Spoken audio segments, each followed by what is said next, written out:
Is God a person or an energy or something else? That is the topic for today's discussion. And this is episode 3 of a podcast called Questions from the Soul. This is my personal experiment. I recorded a couple episodes with just audio, and this one's video. I'm seeing how this feels. I thought it would be more connecting. And in one way I could be more self-conscious being on video, but in another way, I've been analyzing every sentence of the audio recordings I did, and you can edit them and edit out all the ums and likes and and then I just get into I'm analyzing it too much. So I decided, let me try out doing a video for episode 3 and not edit it and be free and just share where I'm at with my speech ability, self-consciousness, whatever comes out. Okay, so is God a person or an energy or something else? I'll share where I've landed, and it's just a discussion, so feel free to argue or propose something else, and I'm interested. So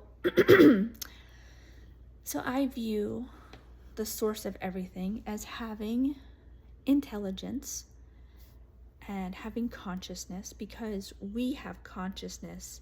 And so how can you have the effect of something, the qualities of the effect of something, not exist in the cause? So if there's a cause to everything in existence, and eventually an effect of that cause includes consciousness, relationship, personality, communication, love, these concepts of love, purpose, meaning, all that we experience in the human form, with being able to inquire and get to know self, and basically we experience personhood. Then I believe that personhood is a quality that exists in the cause. So the cause at least has an aspect of personhood. Some people may relate to the cause of everything, the supreme absolute truth of everything, as oneness, or the oneness aspect of God. And I think that is true as well. That oneness is one of the qualities within the source. And personhood is also a quality within source. Is this interesting to you? You can scroll past this if you're not that interested in philosophy and who you are and what life is all about and where do we come from. If you just want to look at cats and baby goats, they're really cute. You could go search on YouTube for videos of baby goats jumping. They're really cute. So you could skip past all of this. But if you want to be philosophical with me for a minute, then here we are. Okay, so the absolute truth, from my view, does have consciousness. And because you can see everything that's been created, the systems, like the solar system, the different ecosystems, the system of the body, there's a lot of organization, and it's functioning. There's so much functioning. It's not random. It's not just elements and bits of elements floating in a ball of light. Maybe there's places there's stars are like floating elements in a ball of light or whatever. But there's more than that. There's these complicated systems that are functioning, and or at least potentially functioning, and to precision, just the precision of every system that's created, to me shows intelligence and design in creation, and all that exists, if it seems to me thoughtfully created. And so okay, so pause, because I feel subconscious. I don't know what to say next. So personhood. Let's talk about personhood. When there's a person includes intelligence, personality, preferences, likes, dislikes, names, form, relationship. And you can see personhood in humanity. You can also see it in the animal kingdom, that there's likes, dislikes, personality. If they're pets, they have names, they have activities. There's, an individual going around with preferences, trying to reach its goal. So there's an entity, which you could say is individual or a person. So we see that in the animal kingdom, we see that in the human kingdom. Maybe even, plants are individuals with a goal, what they're trying to do. You can see sunflowers are turning towards the sun in the morning, and then they follow the sun. They sunflowers face the sun, and then they spin all day to get to face the sun.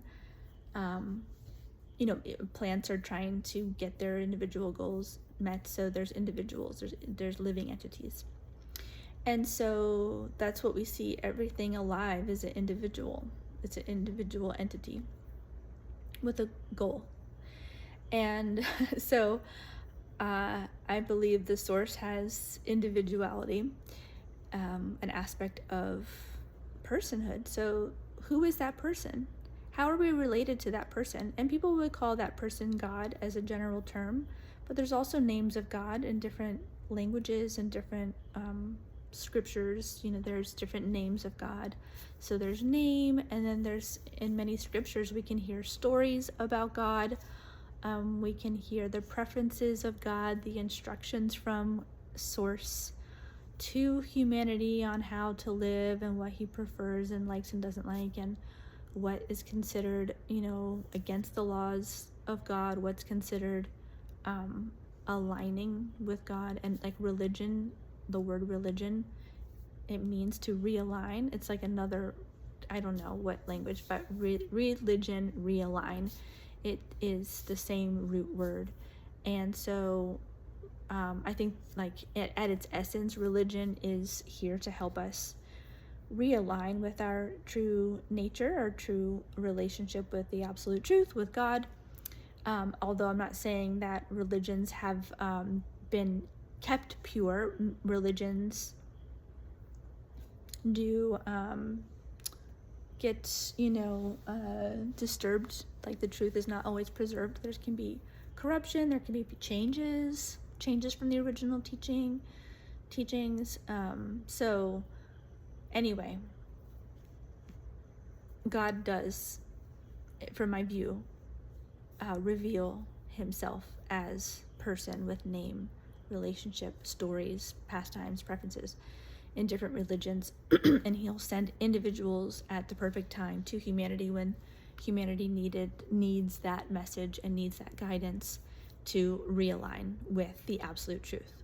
And ultimately, a soul realigning with the absolute truth is the bliss of the soul. It brings more peace to the soul and everyone connected to them when a soul is aligned with truth, and not just temporary truth, but absolute truth, eternal truths. When we are realigned with absolute truths, we are more peaceful. We're kind of fitting into the system. There is a system created for souls, where souls travel, where they go and when.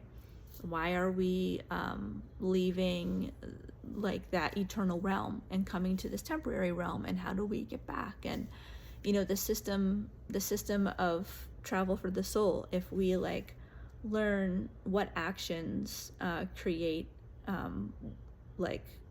positive results in the journey of the soul, in self-realization, and we learn that from bona fide representatives of God sent to humanity to clarify things for lost souls. We if we listen and surrender to cooperate with the system that we're in, it's just like the body we inhabit. We can't recreate a different body. We're in the human form, and there are laws for the form. There's laws for how everything works, actually, even though we all, especially those of us who are maybe rebellious or want to carve out our life and say, no, that's not true for me, here's my truth. And those of us who don't want to many people have been hurt by religion, and so we just think anything that comes in a package from authority is oppressive, because we've seen oppression and corruption happen in religions. So we just automatically will rebel from anything packaged that seems to come from authority, as if it's like, meant to oppress us. But the essence of the teachings from pure souls, and we have to be discerning and learn what qualifies as a true representative of God, a spiritual master, or a true teacher, a pure, devoted servant of God. We need to be discerning and have that filter, see the world through discerning eyes. But those pure teachings, the essence of those teachings, they don't include anything oppressive. They usually are like the golden rule, treat others how you would like to be treated. They're like universal truths that, if you really think about it, like being good and kind and serving and humility, and like there's like these qualities to embody, and it's not about the teachings in their original state are never about suppress your true nature, suppress your truth. It's actually like, here, you need a reminder of who you really are, what is the absolute truth, and here's how you can, if you choose, here are things you can do to realign with your true nature. So that's my point of view, is that there is an essence to religion, and the essential teachings within religion are universal, and there's different like forms of like religion. There's different rituals or language, or there's some variation, and I think that's a good thing, because God is teaching us according to time, place, and circumstance. He's reaching people in different locations with different cultures where they're at, and giving them what will work for that person. And we can trust that God knows how to teach at different people at different levels and in different situations, and we don't need to get hung up on the discrepancies between different religions. I didn't mean for this discussion to be all about religion, but I think it's like the next logical step, if you do consider that God has personhood, which means preferences, likes, dislikes, activity, names, form, relationships with every single living entity. The next step is like, well, then who is God, and what does he want? What does he like? And do I want to be a part of that? Do I want to be a part of what he's created and cooperate and go along and learn? And I mean, the truth is that we really can't create who we are. We can only really discover who we are.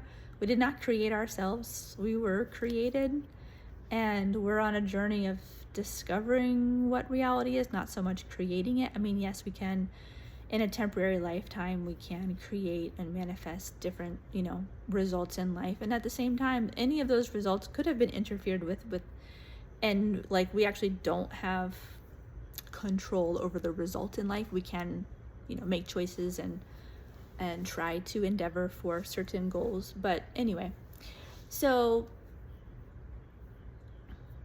in order to, and I've learned these teachings from Bhagavad Gita as it is, in order to get to know God, it's not just like, okay, open up, pick a religion, open up a book and read it. It's not just, God doesn't just reveal who he is to each inquiring soul just through just through a book. Like, it's a journey to get to know God, to trust God, to listen to God, to have a personal relationship with God. And people who don't believe in God at all may say something like, well, if God is real, then why doesn't he just come reveal himself and share who he is and just like make it known? And it can be like, not that it's like a bad intention, but just like a demanding, like if you're demanding a person reveal themselves to you, as if like you are above that person in, I guess, status. It's really like an inappropriate approach. So what I mean is like, okay, let's say you want to have the audience be I don't know how to say it, the audience have the audience of, or be the audience of a famous person, or whatever, like a president or a king, or a ruler, someone who is very high up in stature.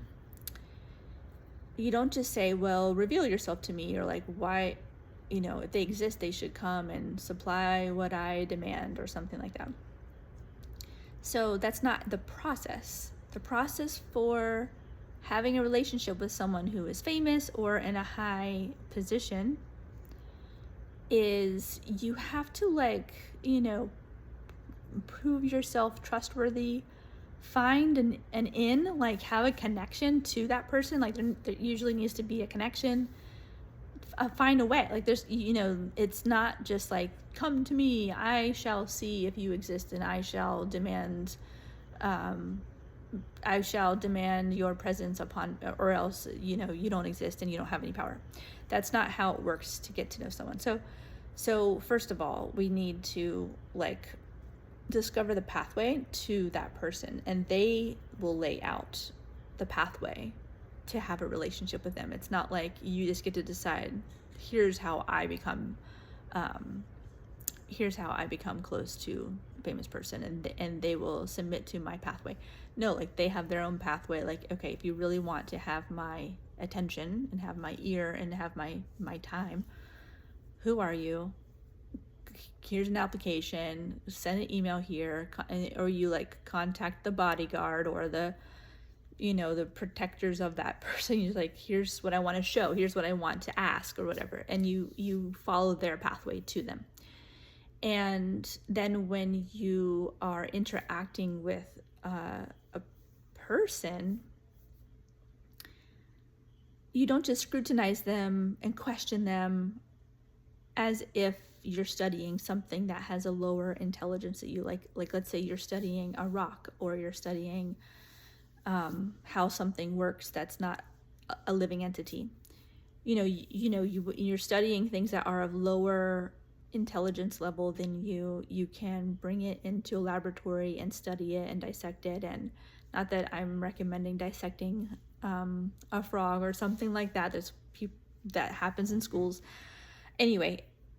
But if it's dead, then that's your service, is to scientifically dissect some living entity. Then okay, then you're doing that. But the point is, you are of higher intelligence, and so you are the one like directing how that inquiry process goes, and you can like just analyze and poke and prod and do what you want, because you have the higher power, or like the power to do that. But when you're getting to know someone of equal intelligence to you, or what to speak of someone of higher intelligence than you, that's not how you really get to know someone.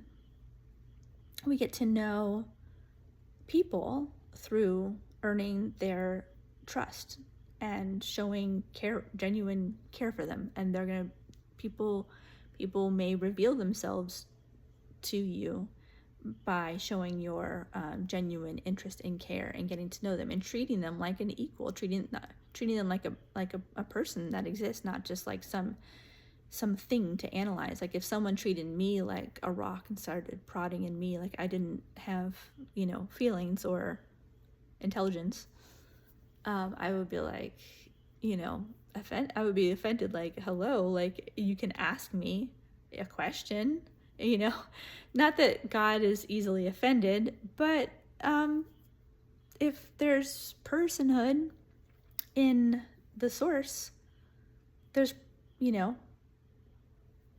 the full range of emotion and preferences and faculty and awareness. Like, I mean, like most religions would acknowledge that the source of everything is omnipotent, omnipresent. So like awareness of past, present, and future. Like this is a higher intelligence. Like we're talking about a higher intelligence. So getting to know that higher intelligence requires some form of, humility and like a reverence, unassuming approach. I don't know if surrender to a degree, like you are my creator. You have all knowledge, all quality. Like, you have a purpose to what you've created. You have a purpose to having created me. And I don't have all the answers, and you have all the answers. And like, I'm coming to you. I'm wondering if I can start to get to know you. I'm wondering if I can have insight. I have questions from the soul, name of the podcast. And there's a humility and a submission, to be honest. I guess the word submission is coming to mind, but there are times where we submit to authority. Submitting to authority doesn't mean authority is always bad.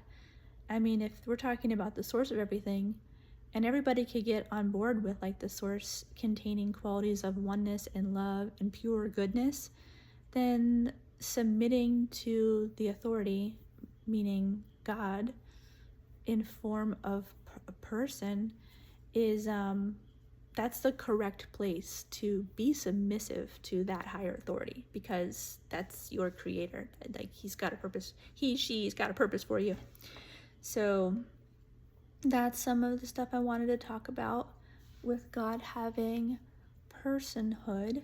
And then as far as like the quality of God as like oneness or light or goodness or everything, I believe that exists too. I think that like at the source is a person, but then emanating from that source is light and goodness and like all those qualities.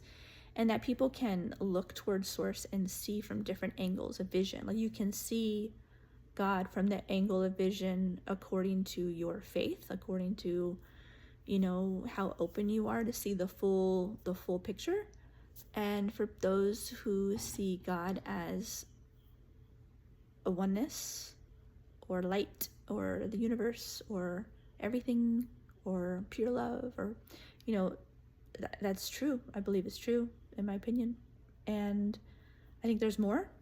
I think there's even more personhood. I think there's like a personal relationship that you can have, and even conversation, and I think there's an eternal like friendship there with a person that includes play, playing with a friend, like joy and bliss. And I think love exists between two conscious entities. Love without any living entity, it doesn't make any sense. Like, how do you have love between sparks of dust or bright or light? It's just floating light. It's not conscious, like thoughtful love. So I think a lot of people would agree that like love is some a universal truth. And I think that can only exist with personhood, and between more than one, between at least two entities, can there be love. So it's like an exchange, is an experience of an exchange between two entities. So I think there's a lot more to all that discussion, but I thought I would record that and get some discussion going. I'd love to hear your thoughts. I probably didn't mention everything, or forgot something, or said something twice, or didn't finish the thought there, but I am happy with sharing this with you and hearing from you. Thank you for listening, and that is all. Goodbye.